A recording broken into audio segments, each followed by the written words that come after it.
pagi semuanya. Seperti biasa, sangat senang kalau kita bisa bertemu di sini. Sangat senang kalau kita bisa saling membagi firman, karena firman itu yang menopang kita, firman itu yang selalu kita butuhkan. Saya akan share screen. Ya, ibadah pada hari ini 9 Oktober agak istimewa buat kita karena ini hari terakhir untuk murid-murid saya IPD 44 bersama-sama dengan kita.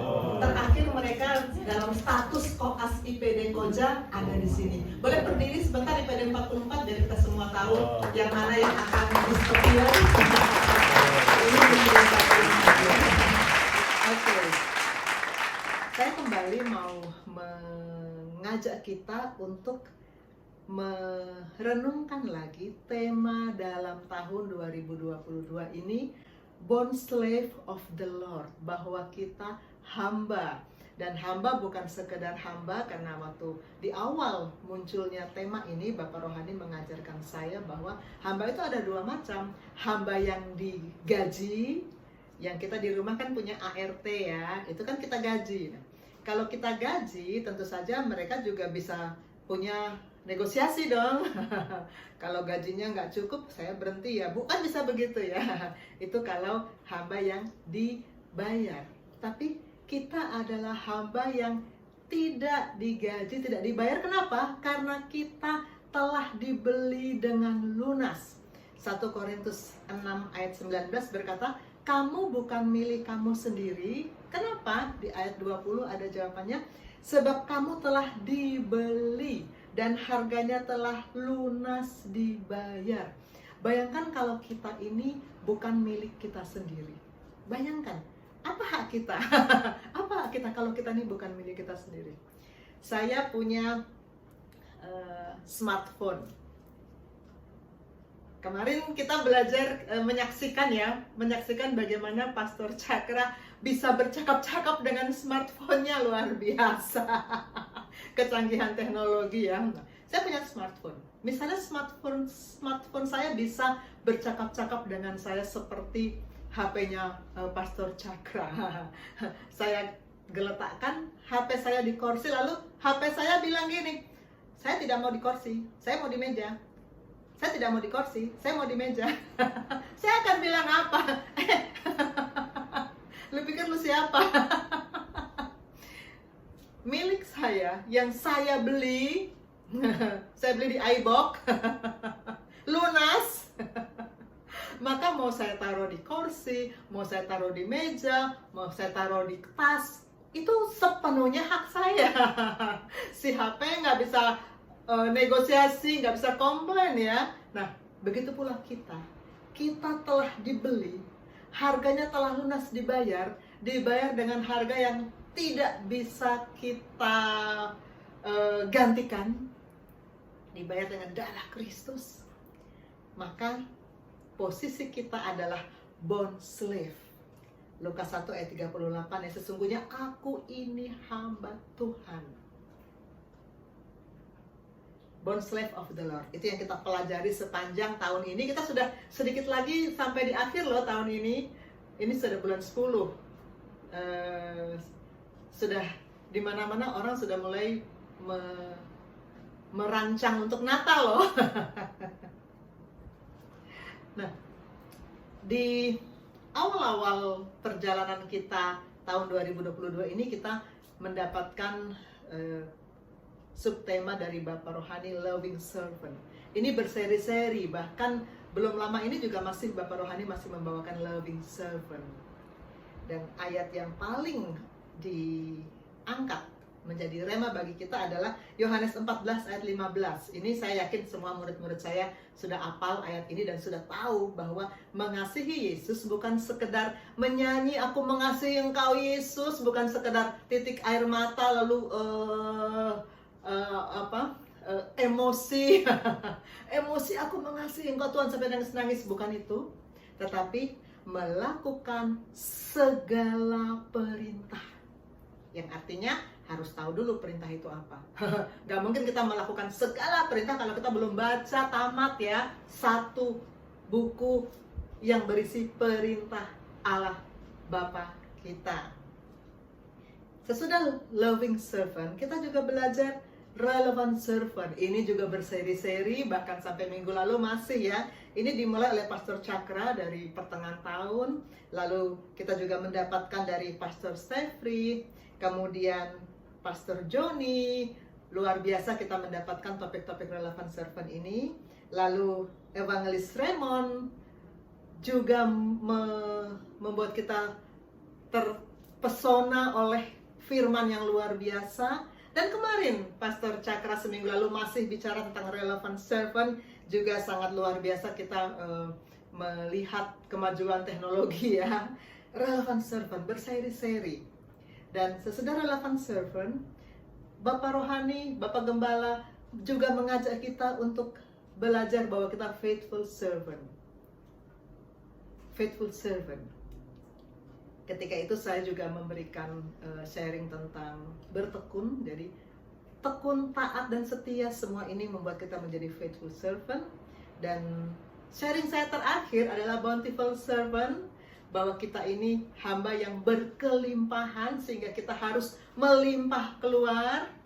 Dan hari ini, karena hari terakhir untuk murid-murid saya hadir di sini secara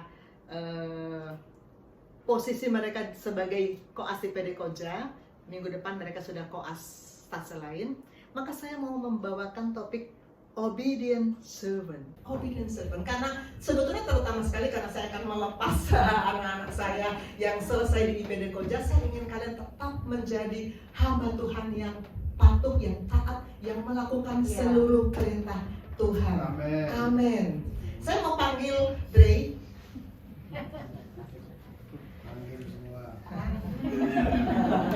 Dre maju, Dre. Dre boleh memberi kesaksian singkat bagaimana perubahan yang didapat di IPD Koja dan bagaimana Dre berkomitmen untuk menjadi obedient servant. Ya, shalom, selamat pagi semua. Pagi. Ya, jadi pada kesempatan ini mungkin saya mau sharing. Kemarin juga saya sempat sharing di mana waktu di awal-awal itu. Sekarang saya di PD Koja kurang lebih sudah selama 9 minggu. Jadi memang ada banyak perubahan-perubahan yang terjadi, dan semuanya itu memang berawal dari komitmen saya yang waktu pemuritan pertama kali itu sama Dr. Susan. Memang di situ saya sudah bilang komitmen saya itu saya mau Tuhan itu masuk ke dalam hidup saya, dan saya percaya mulai dari saat itu saya mau belajar bagaimana mengasihi Tuhan yang benar, mengikuti semua perintahnya. Dan saat itulah baru memang kalau waktu itu saya bilang perubahan-perubahan kecil, cuma memang diluruskan sama Dr. Susan itu adalah perubahan-perubahan besar yang terjadi. Nah, itu sebenarnya mulai dari hal yang tadi yang sempat disinggung sama Dr. Susan, yang dimana saya mulai yang sebelumnya kalau baca Alkitab kan hanya di gereja saja, dan sekarang sudah mulai mengikuti renungan-renungan yang ada, dan juga mulai berkomitmen untuk baca Alkitab sampai habis, karena memang yang sudah pernah dibilang sama Dr. Susan itu waktu itu saya baru nangkep kalau memang kita cuma baca sepenggal kita nggak bisa nangkep seluruh semua maksudnya itu. Jadi memang benar-benar harus dibaca satu Alkitabnya baru kita mengerti apa maksud Tuhan itu dalam hidup kita. Mungkin perubahan-perubahannya ada banyak lagi ya, mungkin setelah singgung sama Dr. Susan, yang mungkin saya nggak sadar juga ada perubahan-perubahan itu. Cuma yang saya rasakan itu melalui banyak kegiatan yang ada di IPD Koja ini, melalui konsel, melalui pelayanan ke pasien, itu saya merasa lebih mengenal, menjadi lebih dekat dengan Tuhan, di mana saya merasa apa yang saya terima ini bukan hanya untuk saya sendiri, tapi harus menjadi berkat juga bagi orang lain, harus dibagikan kepada orang lain. Dan saya mungkin berharap apa yang memang saya dapatkan di sini, seperti yang mungkin temanya akan dibawa pada hari ini, atau obedient servant. Jadi walaupun setelah ini saya bukan di PD Koja lagi, dan mungkin saya akan stase di tempat yang lain atau dimanapun juga, saya berharap apa yang sudah saya pelajari di PD Koja ini bisa terus saya terapkan dimanapun saya berada nantinya. Itu yang mau menjadi komitmen saya untuk sampai ke depannya. Mungkin seperti itu. Ini ketua IPD IPD 44 dan dia akan lanjut mulai minggu depan masuk di anestesi Ruspau ya, Halim ya. Oke, kita beri kemuliaan untuk Andri silakan maju. Andri ini sudah selesai koasnya dengan selesainya di IPD Koja kalau lulus ya. Kalau dia lulus di IPD Koja, koasnya selesai. Dia sah jadi dokter. Saya senang dengan waktu Andri sharing, saya senang dan memuji Tuhan dan sekarang saya minta Andri untuk membagikan apa yang didapatkan di IPD Koja dan bagaimana kamu berkomitmen menjadi obedient servant. Silakan. Selamat pagi semua, shalom. Puji Tuhan, terima kasih. Sebenarnya saya deg-degan ya kalau ngomong. Tapi karena kuasa Tuhan, saya yakin apa yang saya sampaikan ini bisa menjadi kemuliaan buat Tuhan. Jujur selama saya 10 minggu saya berada di IPD Koja, saya bersyukur kepada Tuhan. Kenapa? Karena saya harus diberikan di stase IPD Koja itu adalah stase terakhir rotasi ke rumah sakit saya terakhir. Saya sempat bertanya pada awalnya, karena saya terbiasa untuk bertanya ketika saya dapat di stase di rumah sakit yang tidak saya inginkan atau susah. Itu awalnya sebelum saya di IPD Koja, saya bertanya, Tuhan kenapa saya ditempatkan di rumah sakit yang saya tidak mau? Ada apa dengan situasi ini? Tapi pada akhirnya saya bisa melewati rumah sakit itu dengan baik. Puji Tuhan, itu pasti karena kuasa Tuhan. Tapi di IPD Koja yang terlintas di pikiran saya bukan pertanyaan itu. Tapi Tuhan, saya di IPD Koja ingin mencari ilmu saya sebagai seorang dokter. Tapi kenapa ditambah dengan bumbu-bumbu lain? Itu awalnya ketika saya masuk itu saya bertanya seperti itu. Ya. Jadi kenapa harus ada ilmu agama, sedangkan fokus saya adalah di ilmu kedokteran. Itu awalnya saya berpikir situ. Memang sebelum saya di IPD Koja, saya harus jujur bahwa saya bukan orang yang taat kepada Tuhan. Hubungan saya dengan Tuhan masih sangat jauh. Jadi saya sempat berpikir bahwa sepertinya kalau Tuhan datang untuk kedua kalinya sebelum saya masuk di IPD Koja, status saya adalah hamba yang jahat. Saya bukan hamba yang baik dan setia. Tapi puji Tuhan, ketika saya sudah melewati stase selama saya di IPD Koja mengikuti kegiatan-kegiatan yang ada di IPD Koja, selain saya mencari ilmu sebagai seorang dokter yang harus saya persiapkan, ternyata semua jawaban dari awal kenapa saya harus masuk sekolah kedokteran, kenapa saya harus menjalani kepanitiaan klinik sampai pada akhirnya saya selesai, itu terjawab semua, tersimpulkan oleh Tuhan di IPD Koja. Itu puji Tuhan luar biasa saya dapatkan. Yang paling penting adalah ketika saya ingin sekolah dokter, saya ingin sukses. Tapi sukses yang saya cari adalah sukses di mata manusia. Itulah makanya saya awal terpikir saya harusnya cari ilmu kedokteran. Saya tidak harus mencari yang lain. Tapi ternyata ada yang lebih penting dari sekedar sukses di mata manusia, yaitu sukses di mata Tuhan. Saya percaya bahwa sukses di mata Tuhan itu ada ketika kita menjadi hamba yang baik dan setia. Itu yang buat saya adalah bekal ketika saya nanti harus bertanggung jawab atas diri saya sendiri. Karena kalau sudah selesai kan saya udah nggak ada guru yang ngajarin saya, berarti saya yang pegang tanggung jawab itu sendiri. Jadi di sini saya mendapatkan bekal yang cukup banyak buat saya ke depannya untuk terhubung dengan Tuhan. Dimana center saya adalah Tuhan. Jadi ketika saya percaya sama Tuhan, apa yang saya lakukan untuk diri saya, untuk pasien saya, pasti Tuhan akan memberkatinya. Amin. Itu saja pelajaran yang sebenarnya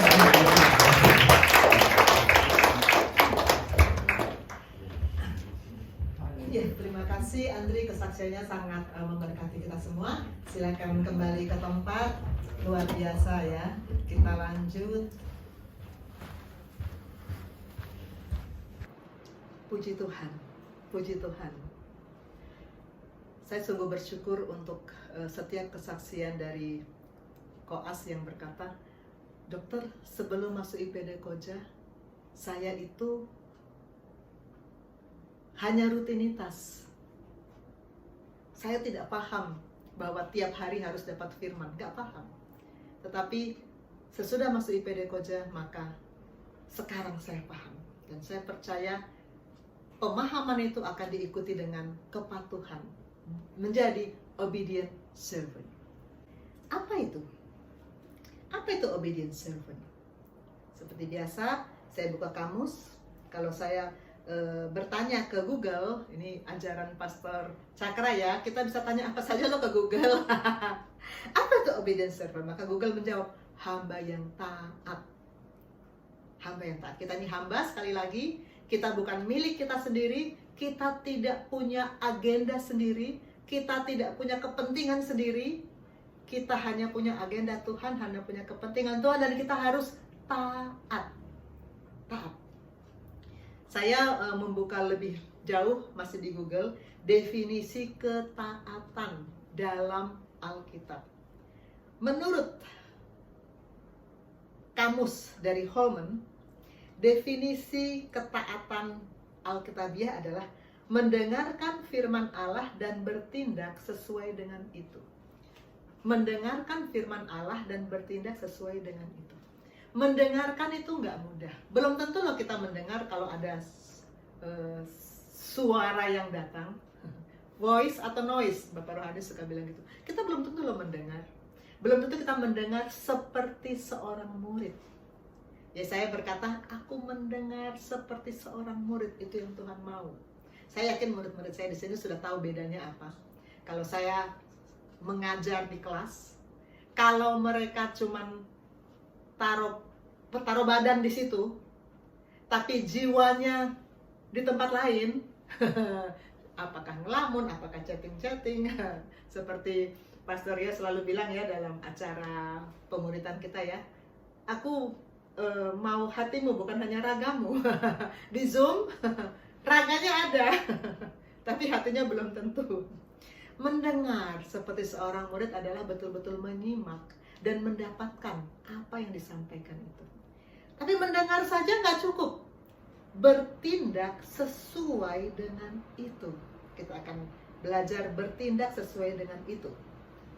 Bukan sebatas willing, yang pertama. Obedient, bukan sebatas willing. Kita mengulang kembali ayat nats pembimbing yang tadi kita sudah baca bersama-sama. Yesaya 1 ayat 19. Kita berdiri yuk. Kita ucapkan firman ini bersama-sama, kita hormati firman. 1, 2, 3. Yesaya 1 ayat 19. Jika kamu menurut dan mau mendengar, maka kamu akan memakan hasil baik dari negeri itu. Ini versi bahasa Indonesia. Jangan duduk dulu. Saya mengajak kita untuk membaca versi bahasa Inggris. Saya belajar terus nih dari Pastor Cakra nih. Jangan puas hanya dengan versi bahasa Indonesia.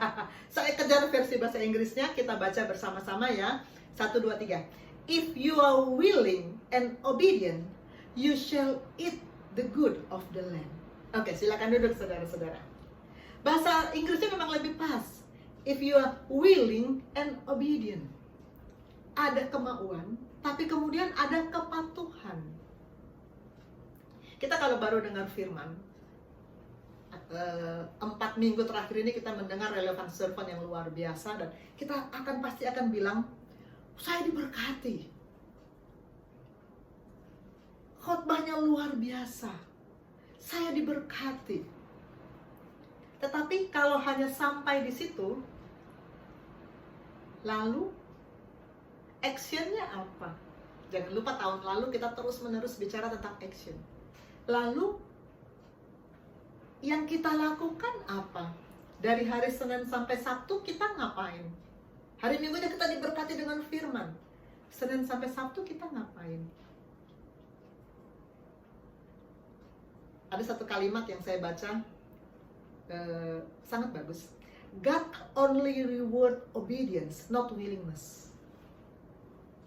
Allah hanya memberi upah, mengapresiasi, mereward obedience. Bukan niat doang gak cukup. Itu yang pertama. Obedient servant bukan hanya willing, but willing harus muncul dari firman yang kita dengar, tapi obey. Ini bahan komsel dari Pastor Joni. Saya suka ini.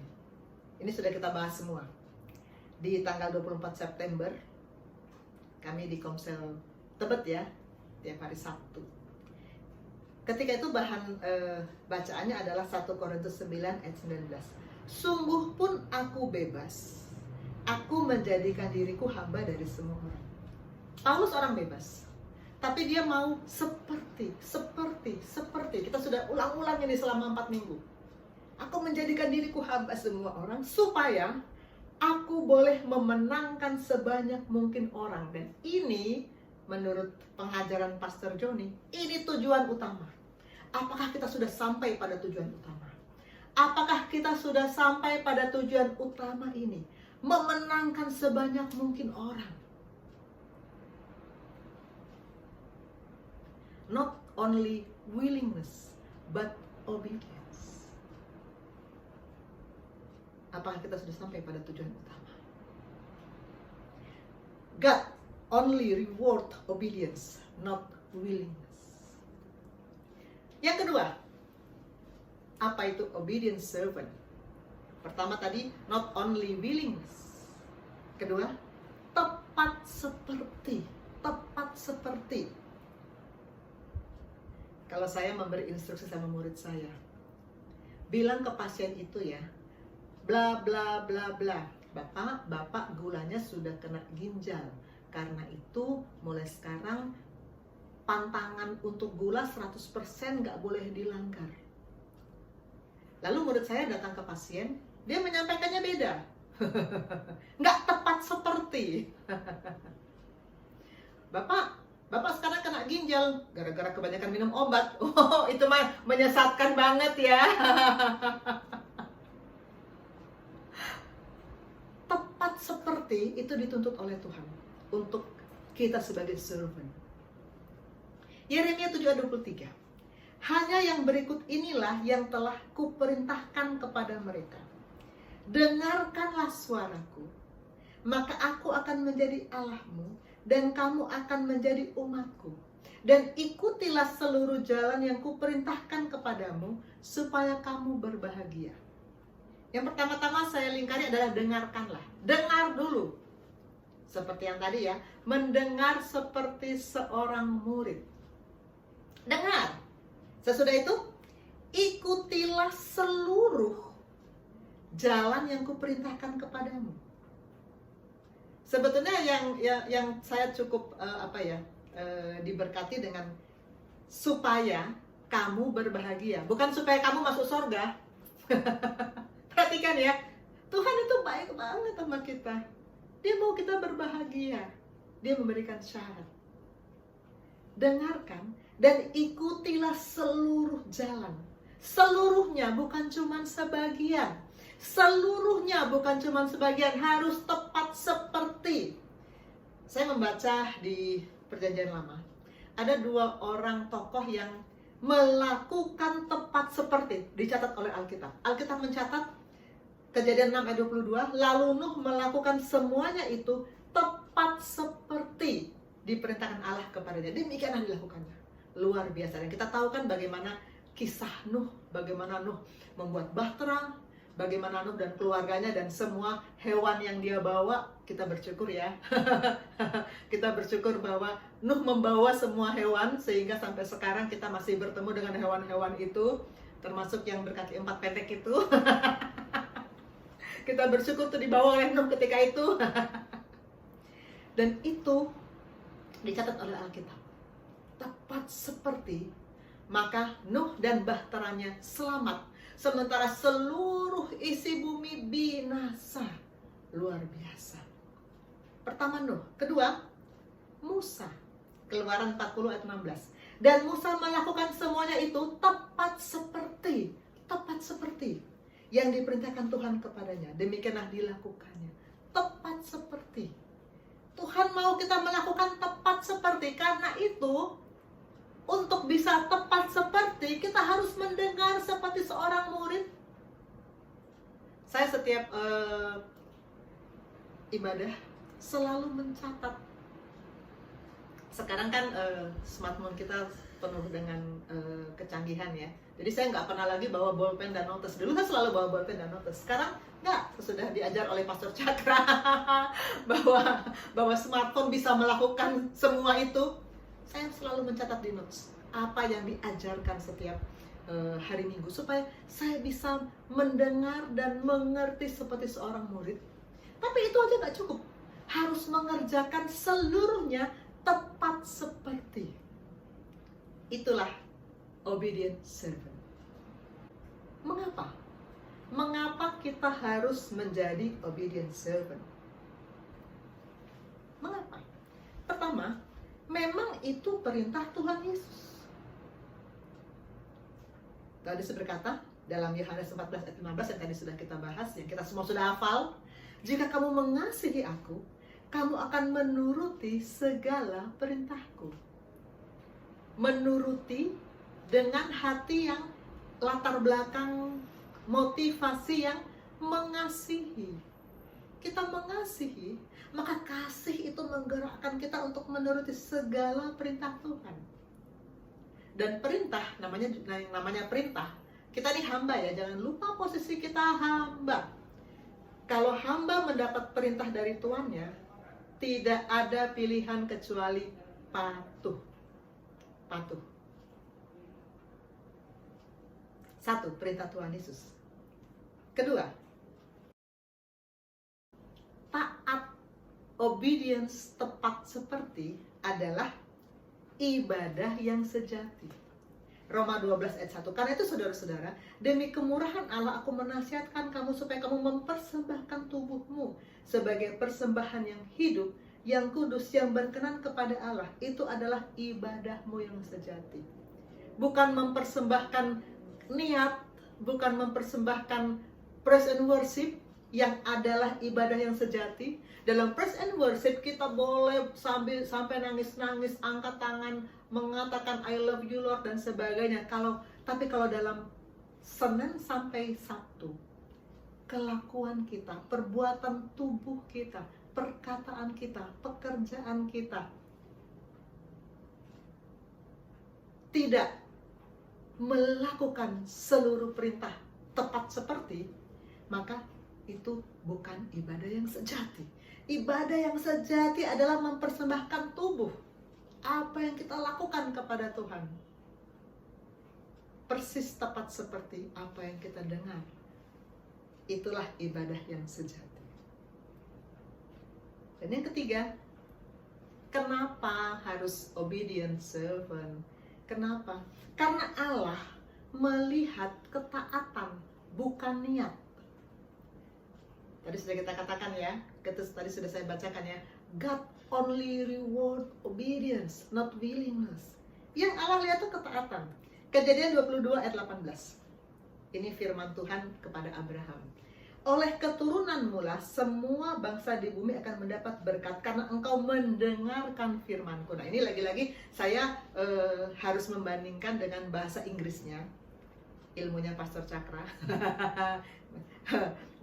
And in thy seed shall all the nation of the earth be blessed, because thou hast obeyed my voice. Obey, not only dengar, not only willing, but obey. Yang Allah lihat itu obedient. Yang Allah lihat itu obey-nya, bukan niatnya, bukan omongnya. Omongnya mah bisa sampai setinggi langit, oh aku akan begini-gini. Tapi yang dilakukan apa? Obedient, obey. Obey my voice. God only reward obedience, not willingness. Saya mau panggil 3 murid saya, Mario, Nova, dan Janet. Maju sayang. Saya mau, kita mau sama-sama mendengarkan bagaimana kesaksian kalian di IPD Koja ini sampai pada komitmen untuk menjadi obedient servant. Mario silakan. Shalom Bapak Ibu sekalian. Selamat pagi. Dekan saya di depan. Biasanya duduk di belakang. Ya. Jadi pada pagi ini saya ingin berbagi sedikit apa yang saya alami di PD Koja. Jadi mungkin seperti koas-koas yang lain, saya itu sebelumnya di stase lain atau di rumah sakit lain itu sudah jarang sekali beribadah, kemudian juga membaca firman, dan apalagi merenungkannya itu sudah tidak pernah. Namun masuk di PD Koja yang dibimbing oleh Dr. Susan ini, saya pertama kaget karena tidak hanya belajar saja, tapi kita juga bertumbuh secara rohani, mulai dari pemuritan yang tadi ayatnya Yohanes 14 ayat 15 itu saya belajar betul-betul mengasihi Tuhan, menuruti segala perintahnya, tidak secara terpaksa, tapi juga kita menurutnya itu secara rela taat. Karena jika kita betul-betul mengasihi seorang itu, kita betul-betul rela taat dalam menuruti apa yang menjadi Tuhan kita. Kemudian juga ada ibadah seperti hari ini, hari Minggu kita beribadah setiap minggu di Gesing. Kemudian juga ada komsel yang tiap hari Sabtu kita mereview kembali khotbah hari Minggu. Itu sangat-sangat menumbuhkan rohani kita. Dan yang paling berkesan menurut saya itu ya pada saat pelayanan dengan pasien. Jadi bersama Dr. Susan itu kita diberikan kesempatan untuk memberikan firman kepada pasien. Di mana firman yang kita biasa berikan adalah Yohanes 15 ayat 7, di mana itu yang berbunyi, jika kau tinggal di dalam aku dan firmanku tinggal di dalam engkau, maka mintalah segala sesuatu yang kau kehendaki, maka kamu akan menerimanya. Nah, awalnya itu saya masih ragu-ragu karena firman yang luar biasa tersebut harus saya berikan kepada orang lain. Tapi melalui bimbingan bersama Dr. Susan dan saya renungkan sendiri, ternyata saya itu mau menyampaikan firman tersebut sudah tinggal di dalam saya, tapi setelah saya renungkan lagi, maka saya boleh meminta apa yang menjadi kehendak saya. Jadi saya minta pada Tuhan tolong bantu saya adalah menyampaikan firman ini pada pasien, agar apa yang didengarkan oleh pasien itu dapat dilakukan dengan benar sesuai dengan kehendak-Mu. Nah, setelah saya berdoa seperti itu, saya menyampaikan firman, dan puji Tuhan setelah saya sampaikan firman tersebut, pasien tersebut merasa tersentuh dan juga mulai menangis dan ingin bertobat akan dia telah jauh dari Tuhan. Di situ saya betul-betul merasa sukacita. Kemudian kami doakan bersama Dr. Susan pasien tersebut, kita doakan dan kita berikan firman setiap hari agar firman itu berkuasa atas dirinya. Nah, dari situ saya betul-betul menyadari bahwa Tuhan itu ingin memakai kita sebagai hamba untuk memberitakan firman-firman kepada orang lain agar semakin banyak orang yang dimenangkan dalam Tuhan. Nah, dari situ saya mau berkomitmen setelah dari IPD Koja ini, betul-betul saya ingin memenangkan lebih banyak orang agar diterima di kerajaan Allah walaupun sudah keluar dari IPD Koja. Mungkin itu dari saya. Terima kasih.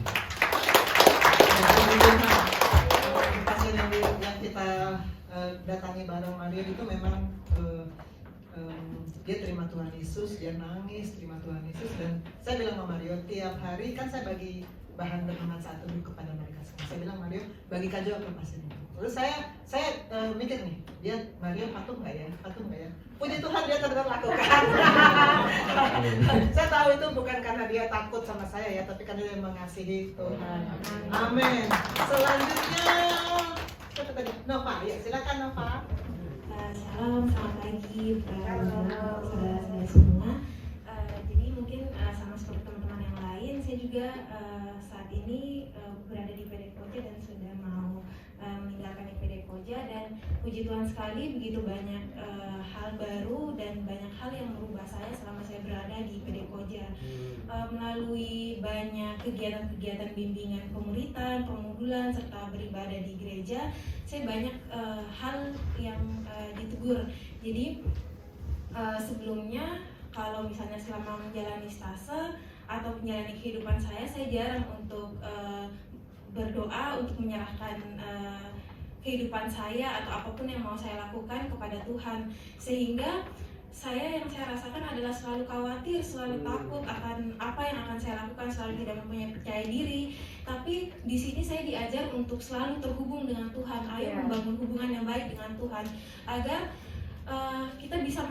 saya bisa merasakan apa yang bagaimana penyertaan Tuhan dalam hidup saya, bagaimana kebaikan Tuhan terhadap saya.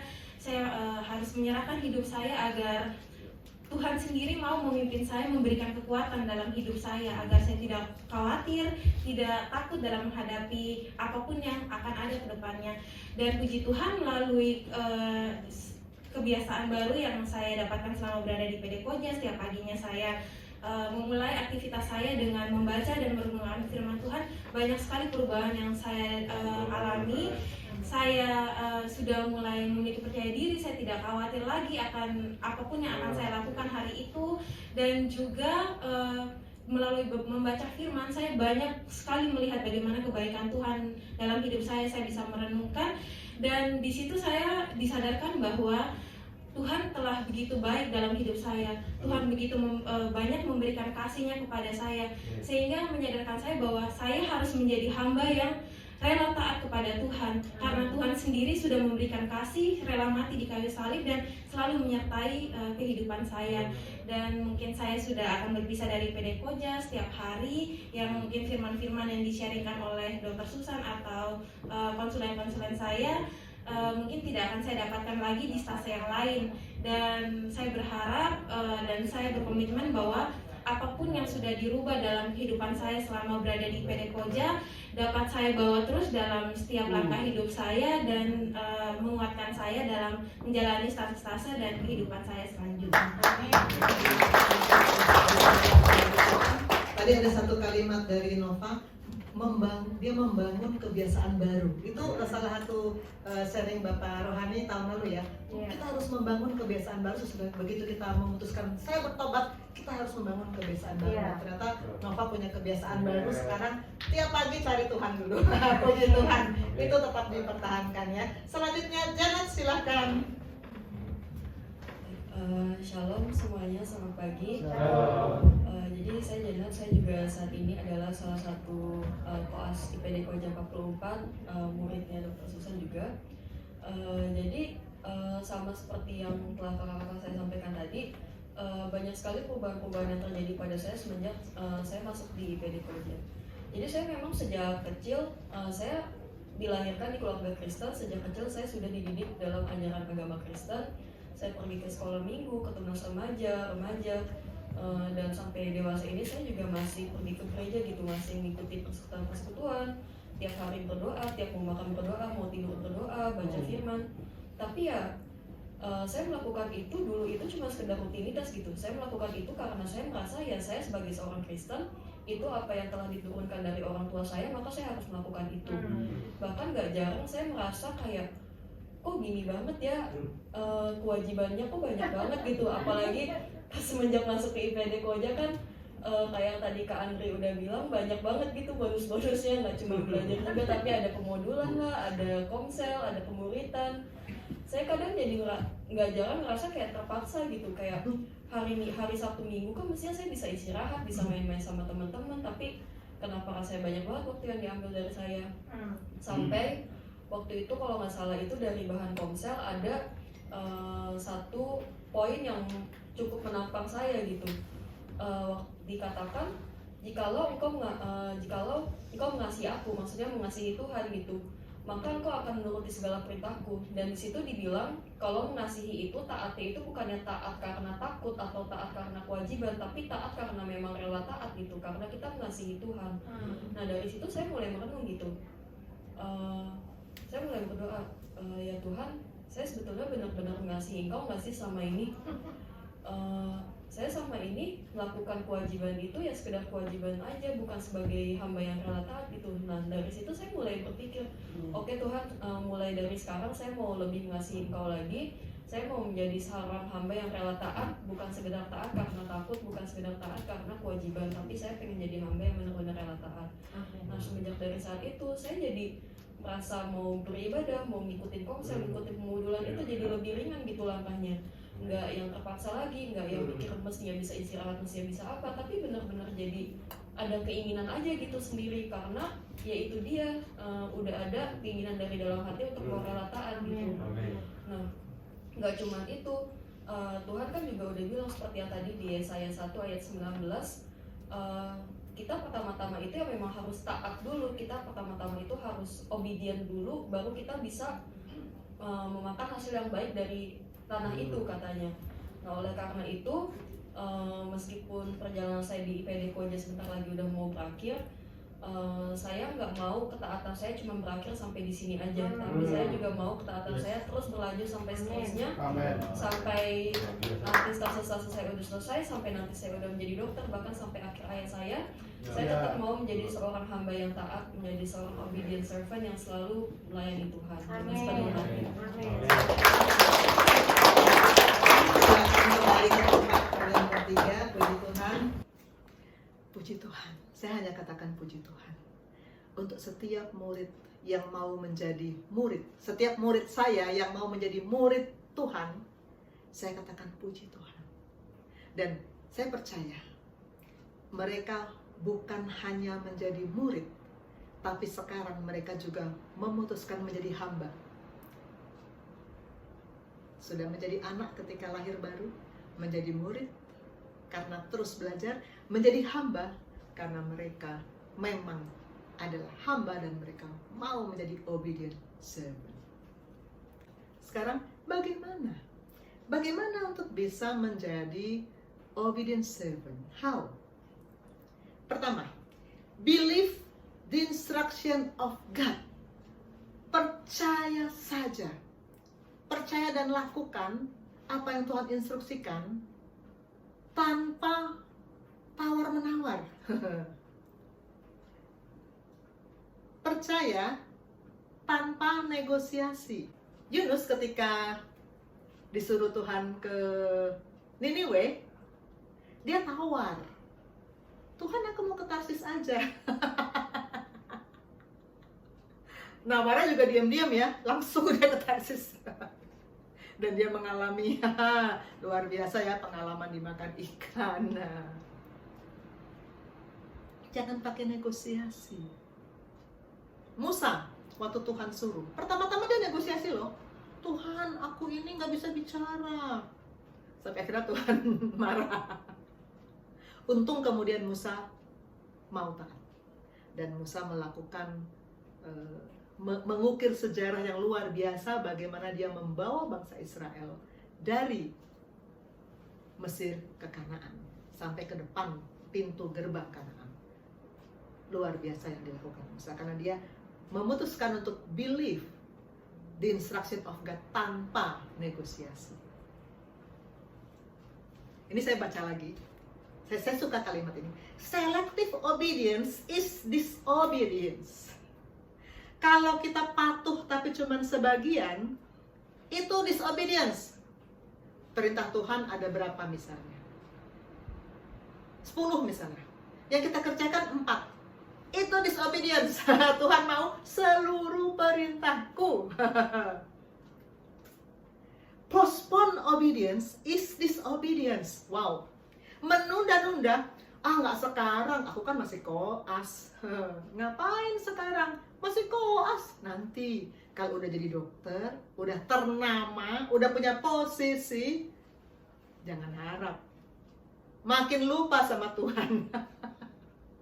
Postpone obedience is disobedience. Maka kita harus melakukan mulai dari kapan? Now. Sekarang. Yang kita lakukan apa saja? Semua perintah Allah.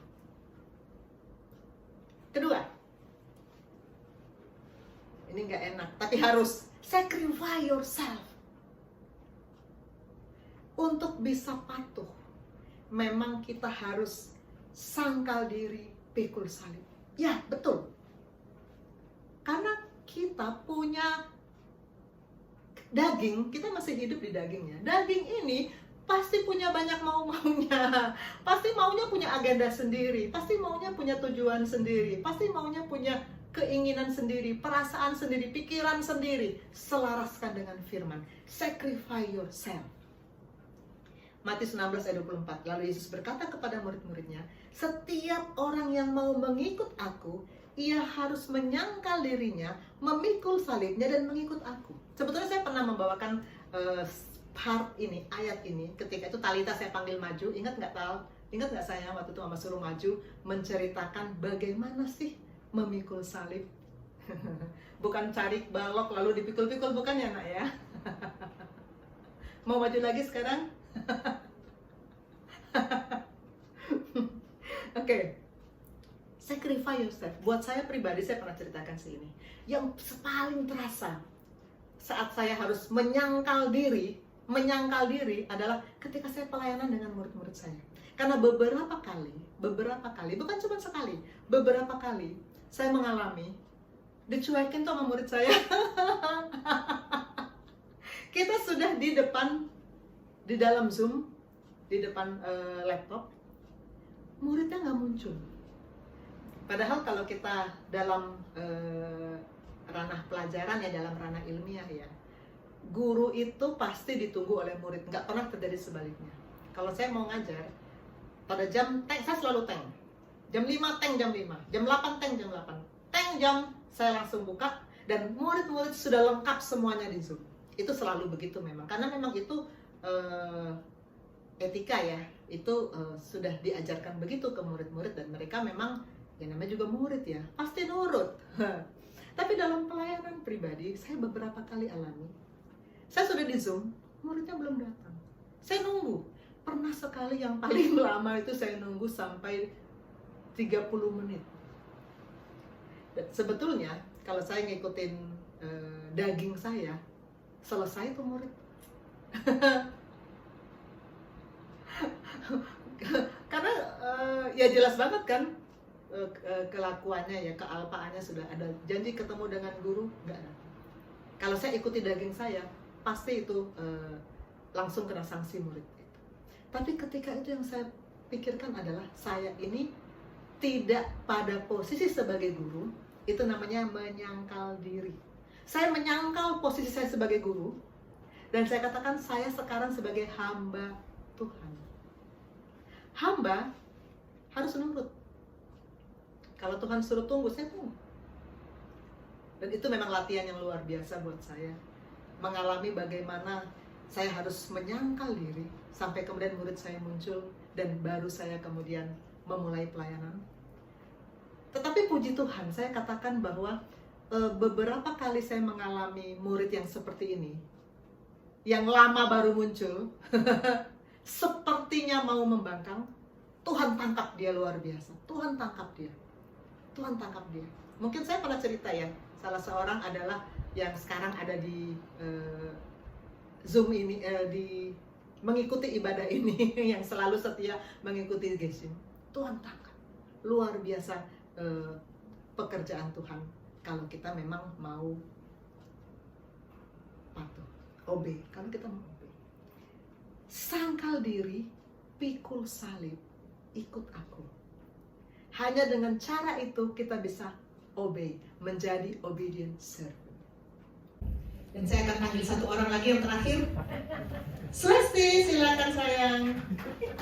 Swasti ini waktu sharing Pastor Stefri sudah memberi kesaksian ya. Dan ketika itu Pastor Stefri bilang, ini anak dewasa. Saya puji Tuhan dengan, silakan saya puji Tuhan dengan apa yang Tuhan buat dalam kehidupan Swasti. Silakan Swasti, bagaimana Swasti menjalani IPD Koja, dan bagaimana Swasti komit untuk menjadi obedient servant. Shalom, selamat pagi semuanya. Puji Tuhan, saya bisa berkesempatan untuk memberikan kesaksian hari ini. Saya mau menyaksikan sedikit tentang bagaimana Tuhan pulihkan hubungan saya dengan Tuhan selama saya di stase ini. Jadi sebelum masuk stase ini, saya memang orang Kristen tapi jarang berdoa, jarang baca firman. Berdoa paling berdoa makan, berdoa tidur. Tapi untuk terhubung dengan Tuhan itu sudah tidak renggang. Dan itu membentuk pribadi saya jadi pribadi yang mudah takut, mudah khawatir, mudah putus asa. Tapi saya percaya bahwa rencana Tuhan itu indah dalam hidup saya. Amin. Dan salah satu rencana Tuhan adalah Tuhan bawa saya untuk masuk di stase IPD Koja. Karena melalui stase ini saya mengalami banyak perubahan, terlebih lagi karena bimbingan-bimbingan rohani yang banyak saya ikuti, seperti mulai dari pemuritan awalnya, kemudian masuk kepada permodulan bersama Pastor Rio, kemudian Komsel juga bersama Pastor Jerry, dan tiap minggu dapat banyak firman yang puji Tuhan sangat membangun dan menguatkan saya dari Bapak Joseph dan juga pastor lain. Dan saya mau sampaikan bahwa pemulihan Tuhan itu terjadi dalam hidup saya. Hubungan saya yang awalnya renggang dengan Tuhan mulai terbangun. Jadi melalui bimbingan-bimbingan rohani, bukan hanya pola pikir saya yang dibentuk, tapi pola hidup saya juga dibentuk. Sebelumnya mungkin jarang baca firman, tapi sekarang tiap pagi pasti baca firman dulu sebelum melakukan aktivitas. Dan pola hidup itu saya yang menjadi modal saya juga. Dan juga melalui permodulan yang saya ikuti, Tuhan ajarkan saya bagaimana untuk tetap terhubung dengan Tuhan. Saya ingat bahwa firman Tuhan pertama yang menegur saya adalah serangan iblis paling dahsyat adalah identitas. Seperti sudah saya sampaikan di kesaksian sebelumnya, bahwa itu juga yang saya rasakan. Ketika saya tidak terhubung dengan Tuhan, identitas saya itu mudah sekali diserang oleh iblis. Tapi sekarang melalui permodulan, Tuhan ajarkan saya bahwa ketika saya sudah terhubung dengan Tuhan, saya itu menjadi pribadi, saya harus menyelaraskan bukan hanya tubuh saya, pikiran saya, keinginan saya harus selaras dengan Tuhan supaya posisi saya itu bisa ada di posisi yang sama dengan Tuhan, supaya cara pandang saya juga cara pandang yang sama dengan Tuhan. Dan itu yang saya alami sendiri. Ada satu firman yang selalu dibawakan di pelayanan pasien, tadi dari Yohanes 15 ayat 7. Jikalau kamu tinggal di dalam aku dan firmanku tinggal di dalam kamu, maka mintalah apa saja yang kamu kehendaki dan kamu akan menerimanya. Awalnya firman ini saya bawa dan saya sampaikan, tapi saya betul mengalami firman ini dalam hidup saya. Yaitu ketika saya sekarang sudah terhubung dengan Tuhan, keinginan saya yang saya kehendaki itu bukan keinginan saya lagi, tapi itu keinginannya Tuhan. Dan dari sini saya belajar bahwa saya bukan hanya jadi anak yang hanya minta terus sama Tuhan, tapi saya juga jadi seorang murid yang harus siap diajar oleh Tuhan. Dan saya juga sebagai seorang hamba yang sudah dibayar lunas. Jadi keinginan saya bukan keinginan saya lagi, tapi keinginannya Tuhan. Tujuan saya bukan tujuan saya lagi, tapi tujuannya Tuhan.